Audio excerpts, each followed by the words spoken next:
It is time for You Are What You Eat. A study recently published in the online journal Thorax finds people who follow a Mediterranean diet may cut their risk of developing chronic pulmonary disease by half. Joining us with more is Mark Mincolla, Ph.D., a natural health care practitioner from Cohasset, Massachusetts. Hi, Mark. Hey, good morning, Barbara. So tell us about the study. Well, first of all, it's really about chronic obstructive pulmonary disease, which is expected to be the third leading cause of death by the year 2020. So of great concern, and obviously a very timely study that is referred to as the healthcare professional study, and it looked at 50,000 healthcare workers over a period of 12 years. It reviewed them every 4 years with extensive questionnaires about diet, exercise, lifestyle, and smoking. And they came to the conclusion that those folks who did not opt for the standard American diet with highly processed foods, a lot of sugars and fatty meats, but rather opted for what's called the Mediterranean type diet, which has obviously more fruits, vegetables, lean proteins like poultry, and certainly a lot of fish, olive oil.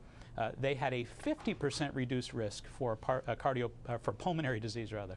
Sounds like, according to that last story, that can make a big difference with breast cancer prevention as well. Tell us more about the Mediterranean so-called diet. Well, the Mediterranean type diet really is all about, as we said, fruits, vegetables, whole grain products as opposed to highly processed grain products, less sugars, and certainly olive oil in the diet as well. And I think these kind of diets that have a high amount of fish, good fish oils that we keep reading about, and olive oils, as we just heard a little while ago, certainly fruits and vegetables and all the antioxidants we keep hearing about, seem to be big difference makers in a variety of different studies, and this one is no different. I think this particular study, the researchers suggest that the antioxidants in all the fruits and vegetables, the good fatty oils in the fish products seem to make all the difference.